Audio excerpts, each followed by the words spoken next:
and welcome along to Mondo Chelloveck Movies. My name is John, and this is going to be an unboxing of the amazing Shatter that's been recently released from Hammer. I bought this the other day from HMV along with the Quatermass Experiment. So when Hammer announced they were putting this out on 4K, this film's from 1974, I must admit I'd never heard of it. But when I was going through a list that I'd got a little short while ago and I was crossing off all the ones that I needed, I did see that Shatter was on that list. So I had kind of heard of it before or when I was researching it, but I never actually physically seen it or even knew what it was about. But here it is. What I'm going to do is the same I did with Quatermass Experiment. I'm going to try and watch this film before I put when you see this review, you'll see an unboxing of it. You'll also see my thoughts on the transfer. You'll see some screenshots from it, and also I'll take you through what I thought of the film itself. So let's get into this and see what this is all about. So what do I say? Nurse, Barry's scalpel. Thank you very much. The sharpest knife in the world, basically.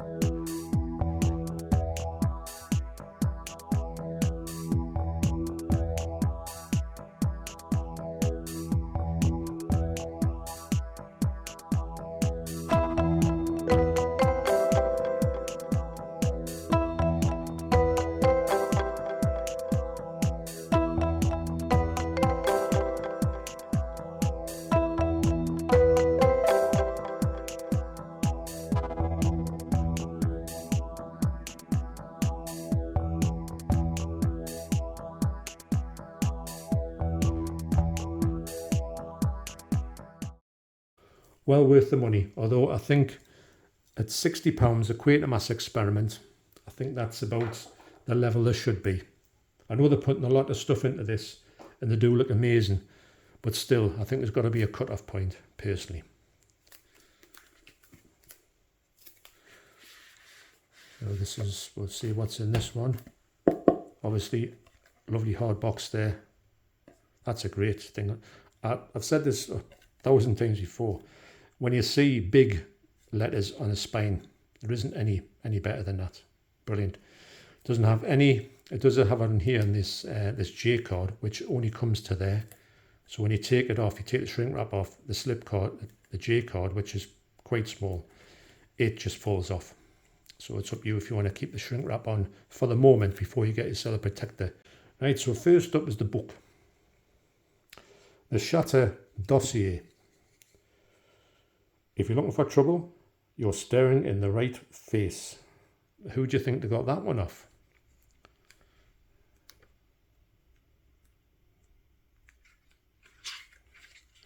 I'm excited to see this one for a couple of reasons, because I do think it's got a bit of a, it's got Peter Cushing, so that's a huge box ticked.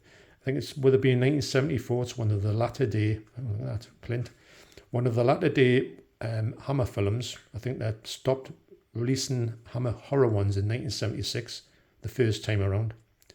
I think they actually stopped releasing films completely in 1979 or 1980 with Death on the Nile. I think that was their last one. Definitely a Agatha Christie one.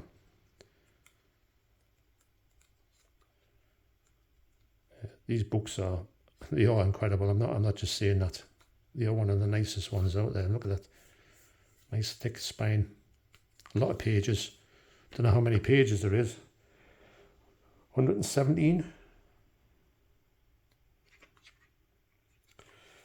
Now this stars Stuart Whitman. Big fan of him actually. He's quite good in his films. And it's got, I think, yeah, it's going to be with the Shaw Brothers as well. Famous for their Kung Fu epics. Yeah, probably on the back of The Legend of the Seven Gold Vampires, which was 1974 as well. So probably had a couple of deals with them when they thought, let's do a few more films. Because Kung Fu was massively in there.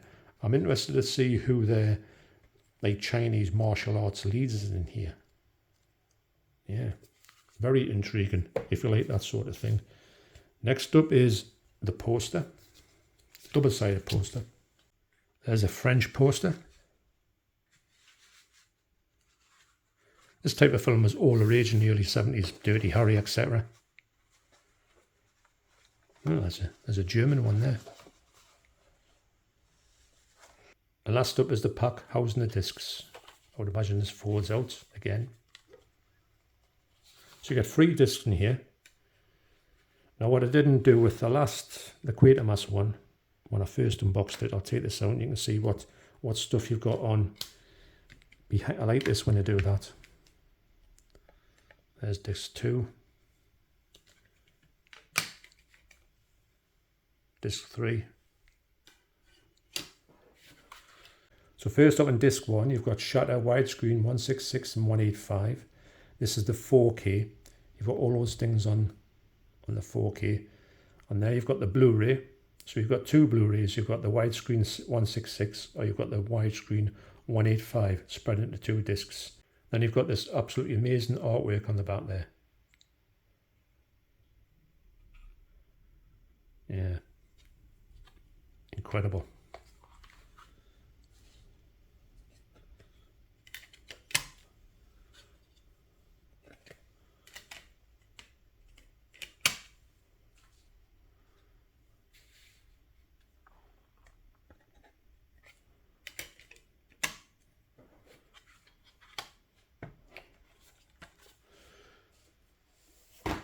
So there you go.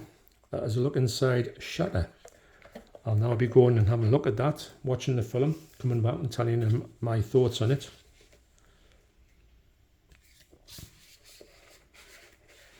And also telling you if the actual box on here, the protector, fits this one. Right, see you in a minute. So, back with Shatter. Watched this yesterday and had a blast with it. What I will do, not on this video, but on the next video when I talk about Quatermass Experiment, I will rank the 4 hammers that have been put out thus far. I will rank them in picture qualities and I'll also rank them in my enjoyability that I had with these editions or these releases. Now, I said before, I've never seen a hammer film that I haven't enjoyed, although I haven't seen all of the hammer films. There might be some out there lurking around that just aren't my cup of tea. And this one could have been one of them because never heard of it before. It's a latter day hammer film. I want to talk very quickly about this. I want to thank my good friend Mark Lee for pointing this out to me. When I was looking at this, originally I thought 1977, this has been released in 1974. Have they made a mistake there? But apparently it was released in the UK in 1977. That is why it is, classed as 1977, which is, I thought it was a glaring mistake, because the other ones have obviously got the dates right, but that is why that is. So I want to thank Mark for getting in touch and telling me about that. So this was going to be a bit of a gamble for me. It might have been one that I would have had and thought, well, I've got it in the collection, but it's not really my cup of tea. But after watching this, I had such a blast with this film. It is much better than I thought it was going to be. I didn't know what to expect with it. It's not the film I thought it was going to be. It's better than I thought it was going to be. So Shatter is this rugged hitman, and he goes into Africa and has a hit on this bloke. There's a lot of to's and fro's about this, and then he has to go and pick his money up off this fella who is played by Anton Differing, who's in The Man Who Cheated Death, I think it's called. I think that's a Hammer. Yes, it is a Hammer film. And so it's got a great cast. Obviously, Peter Cushing's in here. I know he's just like, and guest starring Peter Cushing, but for me, he was in a lot more than I thought he was going to be, and he's just an amazing actor. So his portion of the film is worth it alone. And this whole thing takes place in China. He goes to get this money off this fella in China, and the fella refuses to pay. So he goes on a mission to try and get this money off him. But there's a lot more to it than that. And you've got this great kung fu artist, he's called Tung Lee, I believe. And he was in loads, and I've got them upstairs actually, loads of traditional martial arts from the 70s. And he's a great martial artist in here, and I've probably seen him in loads of films, but I haven't really taken notice of him. But when I go back to some of the Arrow stuff and go through the box sets, I'm sure he's in a few of those ones. I think there's a lot of people in here, extras in here, that are recognised from Jackie Chan films. So, but the cast in here is great. The whole martial arts stuff in here, actually, this fella, he's quite a good martial artist, and I think he tries a little bit of it, and he's all right in it for his age. I think he was quite ill when he did this film as well, I'm led to believe. But I had a great time with this. Much better than I thought it would be. So if you're kind of on the fence with this, and you kind of like your, I'm going to say early 70s crime flicks, which is a bit more like a hitman, I'm trying to think, reminds a little more like a Charles Bronson type character. I was thinking it might be like a Dirty Harry movie, but it's nothing like that. It's hard to, I mean, think of Game of Death. You've got a bit of a flavour of Game of Death, if you know, for want of a better example. But on here, I'll just show you this thing very quickly. I looked at some of the extras on here, and I watched one which I thought was an absolutely brilliant extra. And it is on here. And on here you have hitting the right notes. And on that extra, you have Mike Lindup, who is the son of David Lindup, who does the music for this. The music in here is absolutely brilliant, mind. It's got a real flavour of James Bond meets Enter the Dragon. So Mike Lindup is the keyboard player from Level 42. I couldn't believe it, because me and the Debs have seen Level 42 in 2018. They are officially the best musicians I have ever seen in my life. I couldn't believe the way they went on. So to have Mike Lindup talk for 50 minutes about his father and his life growing up was one of the best extras I've seen. Totally unexpected. The picture quality for this, because these are all 4Ks, brand new restorations, this one here looks absolutely brilliant. The interior scenes, I think, look less quality than the exterior ones. Now, sometimes you find that it's probably due to how the film, that they use the film stock, how they hold up to the different light sources. I think it's all about the light when it comes to films like this. I think olden day technology might not be able to handle light as much. I think that's just me guessing. So the interior shots are great, but the exterior shots is where it comes to life. For me, there's a thing where you see, I always look at cars when I'm looking at 4Ks. And when the cars look good, you know, and the cars usually look unreal. There's a lot of stuff in traffic here, because obviously it's shot in China, so you've got a lot of busyness going around in the streets. The scenes are, that what it's got as well is definitely guerrilla filmmaking here. That's basically, I think, if you put your camera crew down on the ground in China, you've got to pay for that. But if you just literally go with a handheld camera, go and film some stuff in the middle of a crowd and then go, you don't have to pay for anything. And you can see when those shots are happening, because the people who are there in the background are all looking at the camera as if they haven't seen anything like it. So as soon as that happens, I remember seeing that on a Bruce Lee documentary about guerrilla filmmaking, when they used to do a lot of stuff with Bruce Lee. He used to just put the stuff down and just say, right, film stuff, and then just go. That's how a lot of the Bruce Lee stuff is out of focus, because they didn't bother to check. They filmed the stuff and ran away.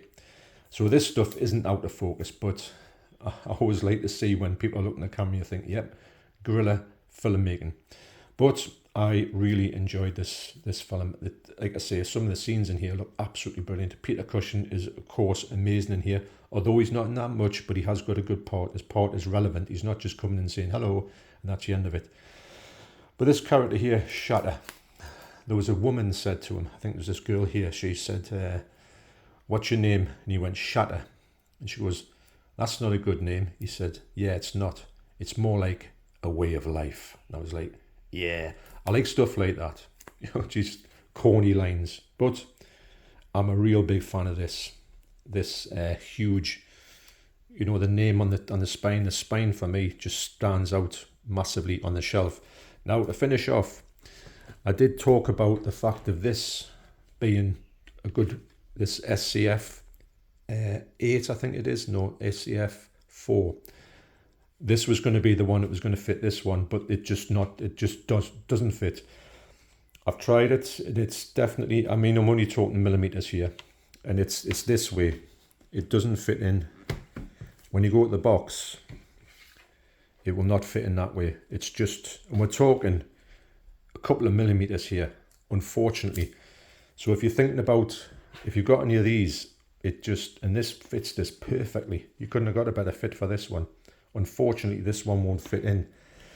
which is a bit of a shame, but I'm leaving the shrink wrap on for now, and I will be getting other ones from Steelbook Central to try and fit this one, and hopefully, fingers crossed, I will find one to fit it, but if not, the shrink wrap will remain. So that's it. I've got to say, my final thoughts on Shatter is that this is such a good Hammer film. Now, it doesn't really look like a Hammer film. The Hammer films that everybody wants, you know, the Draculas, the Frankensteins, the Reptile, the Gorgon, all of those stuff. It's nothing like that. It's not your kind of gothic horror at all. It's very violent though, which is great. And also there is some comparisons between the uncut version and the cut version. This is fully uncut, and it's got some quite brutal stuff in it as well. But some of the other things that they've got, and I've got some screenshots and coming up, some of the things that they cut out is just basically somebody getting a hold of somebody around the back and they've cut it out, or maybe a couple extra leg kicks, and you think, well, what's the matter with that? I don't know. It's amazing what senses get into the mind. I can see by some things, a lot of blood in some of the things, people getting hung on hooks and shot and stuff like that. I can understand, well, not understand, because a lot more gory films were out at that time. But this one fell because obviously some censor saw it and thought, right, that's not getting done. So anyway, those will show you that was good, about 4 minutes long. So I watched them extras, but I'm dying to watch the rest of the extras here, because I need to find out a little bit more about this film. Because if you think about it, when you look at it in Hammer's filmography, it's a kind of standalone film. You won't get another one like it. I know they filmed The Legend of the Seven Golden Vampires at this time as well, in the same area, with probably the same actors to a certain extent. And it's nothing like that. Although it's a great film. Chinese martial art one, it's more traditional martial arts, and it is more like a horror gothic, got that element to it. This one hasn't gotten out like that. It's just basically a crime film that's got this hitman in it, and he's wanting his money back, and there's all this dodgy deals, and you know, there's people in it who aren't what they think they are, but you'd think they are, and it's got this this great martial artist who befriends him. So yeah, so for me, it's an absolutely brilliant film, and I will rank it on the next one with the Quatermass Experiment. I'll rank them all together and tell you what I think of the picture qualities. The picture quality in this is brilliant, and the picture qualities, and also my enjoyment of the films and where they stand in the 4 that have been released thus far, which are Shatter, Four-Sided Triangle, if I can reach it, Quatermass, the Quatermass Experiment, and don't forget the one that started it all off, Captain Kronos, a Vampire Hunter. Right, so there you have it. I'll be back later on in the week to do my unboxing and also my thoughts, because I have watched Quatermass Experiment and watched that yesterday. 4 amazing editions. There's another 2 of these coming. Quatermass 2 is the next one up, and there's another 4 of these ones coming, although I don't know any of the ones that are coming up in the smaller releases. I would think the smaller releases would have this type of affair. Ones that are lesser known, but pretty good. They're not ones I would say, oh, what a load of rubbish, you know, or this one was they're just putting out any old tat. Far from it. Right, so thanks for watching, you take care, and I'll see you in the next video. Cheers.